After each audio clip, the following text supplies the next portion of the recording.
बिस्मिल्लाहिर्रहमानिर्रहीम। नहमदुहु व नुसल्ली अला रसूलिहिल करीम, अम्मा बाद। अऊज़ु बिल्लाहि मिनश शैतानिर रजीम, बिस्मिल्लाहिर्रहमानिर्रहीम। मुहतरम सामिईन, अस्सलामु अलैकुम व रहमतुल्लाहि व बरकातुहू।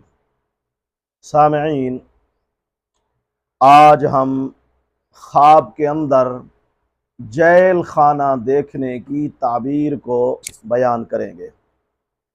अगर ख्वाब के अंदर किसी ने जेल खाना को देखा, इसकी कुछ अच्छी ताबीर नहीं है। पहली ये कि ख्वाब में जेल खाना देखने वाला रंज और गम उठाएगा, इसे मुसीबत पहुंचेगी। या ये भी हो सकता है कि ख्वाब के अंदर जिसने जेल खाना को देखा है वो किसी पर बोहतान लगाने या तोहमत लगाने की वजह से मुआशरे के अंदर बदनाम हो जाए। वल्लाहु आलम। अल्लाह ताला हमारे ख्वाबों को हमारे लिए बाइस रहमत और बरकत बनाए।